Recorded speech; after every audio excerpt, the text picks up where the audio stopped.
ಸ್ನೇಹಿತರೆ ನಮಸ್ಕಾರ ಎಲ್ಲರಿಗೂ. ಇವತ್ತು ನೀವು ನೋಡ್ತಾ ಇದ್ದೀರಾ ನಮ್ಮ ಊರಿನ ನದಿ ಹತ್ರ ಬಂದಿದ್ದೇನೆ. ಈ ನದಿ ಬಂದು ತಮಿಳುನಾಡಿಗೆ ಮತ್ತು ನಮ್ಮ ರೈತರಿಗೆ ಅನುಕೂಲವಾಗುವಂತಹ ನದಿ.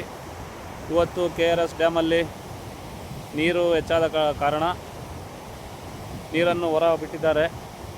ಹಾಗಾಗಿ ನೋಡಿ, ನೀವು ನೋಡ್ತಾ ಇದ್ದೀರಲ್ಲ, ನೀರು ಎಷ್ಟು ನೋಡಿ ಹರಿತಾ ಇದೆ.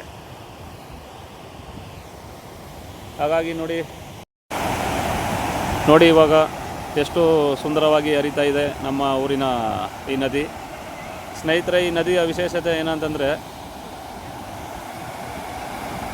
ವರ್ಷಕ್ಕೆ ಒಮ್ಮೆ ಈ ನದಿ ತುಂಬ ಸುಂದರವಾಗಿ ಕಾಣಿಸುತ್ತದೆ. ಯಾಕೆಂದರೆ ಮಳೆಗಾಲದಲ್ಲಿ ಅತಿಯಾದ ನೀರು ಮತ್ತು KRS ಡ್ಯಾಮಿಂದ ನೀರು ಹೆಚ್ಚಾದಾಗ ಇಲ್ಲಿ ನೀರಿನ ಪರಿಣಾಮ ಜಾಸ್ತಿ ಆಗ್ತದೆ. ಅಲ್ಲಿ ನೋಡ್ತಾ ಇದ್ದೆಲ್ಲ, ಕಾಣಿಸ್ತಾ ಇದೆಯಲ್ಲ ಇಲ್ಲಿ, ಅದೇ ಕೂಡ ಅದು ಸೇತುವೆ. ಅದು ಅಲ್ಲಿ ಕರೆಂಟ್ ತಯಾರು ಮಾಡ್ತಾರೆ. ಹಾಗಾಗಿ ಇಲ್ಲಿ ನೋಡಿ, ಮೀನುಗಳು ಕೂಡ ಯಾವ ಥರ ಜಿಗಿತಾ ಇದ್ದಾವೆ. ಇಲ್ಲಿ ನೋಡಿ ಎಷ್ಟೊಂದು ಸುಂದರವಾಗಿದೆ ನೋಡಿ ನಮ್ಮ ಈ ನದಿ. ಹಾಗೆ ಅಲ್ಲಿ ನೋಡಿದರೆ ಮೀನುಗಾರರು ಕೂಡ ಬೇಟೆ ಮಾಡ್ತಾ ಇದ್ದಾರೆ ಮೀನನ್ನು. ಇಲ್ಲಿ ನೋಡಿ, ಇಲ್ಲಿ ತೆಪ್ಪದಲ್ಲಿ ಮೀನು ಹಿಡಿತಾ ಇದ್ದಾರೆ. ಹಾಗೆ ಇಲ್ಲೂ ಕೂಡ ನೋಡಿ ಊರಿನ ಯುವಕರು ಮೀನು ಹಿಡಿತಾ ಇರ್ತಕ್ಕಂಥದ್ದು. ಹಾಗೆ ನೋಡಿ ಸ್ನೇಹಿತರೆ, ಎಷ್ಟು ಸುಂದರವಾಗಿದೆ ನಮ್ಮ ಈ ಊರು. ನೀವು ನೋಡ್ತಾ ಇದ್ದೀರಲ್ಲ, ಇದು ನಮ್ಮ ತಲಕಾಡು, ಮೈಸೂರು ಜಿಲ್ಲೆ, ಟಿ ನರಸೀಪುರ ತಾಲೂಕು. ನೀವು ನೋಡ್ತಾ ಇರೋಂತಹ ದೃಶ್ಯ ನೋಡಿ ಸ್ನೇಹಿತರೆ, ಇದು ವರ್ಷಕ್ಕೊಮ್ಮೆ ಬರುವಂತಹ ಸುಂದರವಾದ ದೃಶ್ಯ. ಇದು ನಮ್ಮ ಊರಿನ ತಲಕಾಡು ಮಾಧವಮಂತ್ರಿ ಅಣೆಕಟ್ಟು. ಯಾವಾಗಲೂ ಕೂಡ ಇಲ್ಲಿ ನದಿ ನೀರು ತುಂಬ ಹರಿತದೆ, ಕಾವೇರಿ ನೀರು ಇದು. ಇಲ್ಲಿ ನಮಗೆ ಏನು ಉಪಯೋಗಪ್ಪ ಅಂತಂದರೆ, ಇಲ್ಲಿ ರೈತರಿಗೆ ಮತ್ತು ಮೀನು ಬೇಟೆಯಾಡೋರಿಗೆ ತುಂಬ ಉಪಯುಕ್ತವಾದಂತಹ ಜಾಗ ಇದು. ಹಾಗಾಗಿ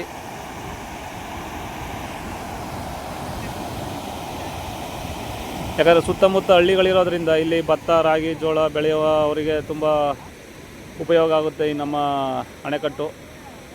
ಹಾಗಾಗಿ ಸ್ನೇಹಿತರೆ ನೋಡಿ, ಇಲ್ಲಿ ನಿಮ್ಗೆ ಕಾಣಿಸ್ತಾ ಇದೆ ಅಲ್ವ, ಇಲ್ಲಿ ಸುತ್ತಮುತ್ತ ನಮ್ಮ ಹಳ್ಳಿ ಜನಗಳಿಗೆ, ರೈತರಿಗೆ ತುಂಬ ಉಪಯೋಗವಾದಂಥ ನೀರು ಇದು. ನೋಡಿ, ಮೀನು ಹಿಡಿಯೋರಿಗೆ ಇಲ್ಲಿ ನೋಡಿ ಕಾಣಿಸ್ತಾ ಇದಲ್ವ, ಎಷ್ಟು ಜನ ಇಲ್ಲಿ ಮೀನು ಹಿಡಿಯೋದಕ್ಕೆ ಬಂದಿದ್ದಾರೆ ನೋಡಿ. ಯಾಕಂದರೆ ನಮ್ಮ ತಲಕಾಡು ಸುತ್ತಮುತ್ತ ಕೆಲವು ರೈತರಿಗೆ ಇದು ಉಪಯುಕ್ತವಾದಂತಹ ನದಿಯ ನೀರು. ಹಾಗಾಗಿ ಇಲ್ಲಿ ಕೂಡ ರೈತರಿಗೆ ತುಂಬ ಉಪಯೋಗವಂತಹ ನೀರು ಸ್ನೇಹಿತರೆ. ಯಾಕಂದರೆ ನಮ್ಮ ಹಳ್ಳಿಗಳ ಕಡೆ ಮಳೆಗಾಲ ಕಮ್ಮಿ ಆಗಿರೋದ್ರಿಂದ ಸುಮಾರು ದಿನಗಳಿಂದ ನೀರಿಗೆ ತುಂಬ ಬರ ಆಗ್ಬಿಟ್ಟಿತ್ತು. ಇವಾಗ ನಮ್ಮ ಮೈಸೂರು ಮತ್ತು ಹಾಸನ, ಕೇರಳದಲ್ಲಿ ತುಂಬ ಮಳೆ ಆಗ್ತಾ ಇರುವಂತಹ ಕಾರಣದಿಂದಾಗಿ ಇವಾಗ ನಮ್ಮ ತಲಕಾಡು KRS ಡ್ಯಾಮ್, ಮೈಸೂರಿಂದ KRS ಡ್ಯಾಮಿಂದ ಈಗ ನಮ್ಮ ತಲಕಾಡು ಮಾಧವಮಂತ್ರಿ ನಾಲೆಗೆ ನೀರನ್ನು ಹೊರಬಿಟ್ಟಿದ್ದಾರೆ. ಈ ನೀರು ಬಂದು ತಮಿಳುನಾಡಿಗೆ ಆಲ್ಮೋಸ್ಟ್ ಹೋಗುತ್ತೆ. ಸುತ್ತಮುತ್ತ ಇಲ್ಲಿ ನಮ್ಮ ಗಗನಚುಕ್ಕಿ, ಪರ್ಚುಕ್ಕಿ ಮತ್ತು ತಮಿಳುನಾಡು ಹೊಗೇನಕಲ್ ಫಾಲ್ಸ್ಗೆ ಈ ನೀರು ಇಲ್ಲಿಂದ ಹೋಗುವಂಥದ್ದು. ನೀವೇನು ನೋಡ್ತಾ ಇದ್ದೀರ ನೋಡಿ ಸ್ನೇಹಿತರೆ. ನೋಡಿ, ನಮ್ಮ ಕರ್ನಾಟಕಕ್ಕೆ ನೀರಿಲ್ಲ, ಆದರೂ ಕೂಡ ತಮಿಳುನಾಡಿಗೆ ಇಲ್ಲಿಂದ ನೀರು ಹರಿಸ್ತೀವಿ ನಾವು. ನಮ್ಮ ಸುತ್ತಮುತ್ತಲಿನ ರೈತರಿಗೂ ಕೂಡ ಇಲ್ಲಿ ತುಂಬ ಕಷ್ಟ ಬೆಳೆಯೋದಕ್ಕೆ, ಏನೇ ಆದರೂ ಕೂಡ ಭತ್ತ, ರಾಗಿ ಬೆಳೆಯೋದಕ್ಕೂ ಕೂಡ ನಾವು ಮಳೆ ಇಲ್ಲದೆ ಸುಮಾರು ದಿನದಿಂದ ರೈತರು ಕೂಡ ಏನು ಕೂಡ ಇಲ್ಲಿ ಬೆಳೆದೇ ವ್ಯವಸಾಯ ಮಾಡೋಕ್ಕಾಗದೆ ತುಂಬ ಕಷ್ಟಪಡ್ತಾಯಿದ್ರು. ಈ ಸಂದರ್ಭದಲ್ಲಿ ತುಂಬ ಮಳೆಯಾಗಿ ಹೊರಗಡೆಯಿಂದ, ಅದು ಕೂಡ ನಮ್ಮ ತಲಕಾಡಲ್ಲಿ ಸುಮಾರು ದಿನದಿಂದ ಮಳೆನೇ ಆಗಿಲ್ಲ ಸ್ನೇಹಿತರೆ.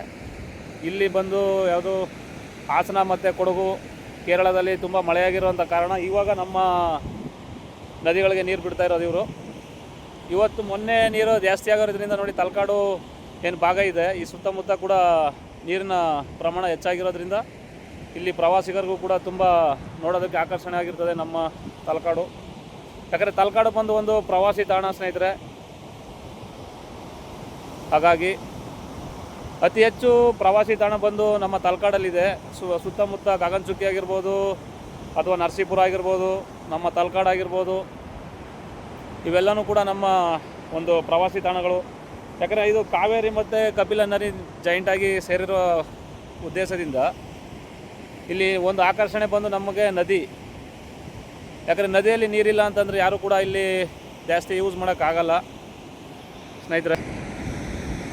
ಹಾಗೆ ಕೂಡ ಇಲ್ಲಿ ನೋಡಿ ಪ್ರವಾಸಿ ತಾಣಗಳು ಬಂದರೆ ಇಲ್ಲೆಲ್ಲ ಸುತ್ತಮುತ್ತ ಕಾಣಿಸುತ್ತೆ ನೋಡಿ, ನಿಮ್ಗೆ ಕಾಣಿಸ್ತಾ ಇದ್ದಲ್ಲ ಇವಾಗ ಅಲ್ಲಿ ಅದು ಬಂದ್ಬಿಟ್ಟು ಕರೆಂಟ್ ತಯಾರು ಮಾಡುವಂತಹ ಸ್ಥಳ. ಅದು ನೀರಿನ ಗೇಟ್ಗಳು ಅವು ಇಲ್ಲಿ ನೋಡಿ ಕಾಣಿಸ್ತಾ ಇದಲ್ವಾ, ನೀರಿನ ಗೇಟು ಅವು. ಹಾಗೆ ಬನ್ನಿ ಇಲ್ಲಿ ನೋಡಿ, ನೀರು ನೋಡಿ ಎಷ್ಟು ಜೋರಾಗಿ ಹರಿತಾ ಇದೆ ಸುಂದರವಾಗಿ. ಅದರ ಶಬ್ದ ನೋಡಿ ಸ್ನೇಹಿತರೆ.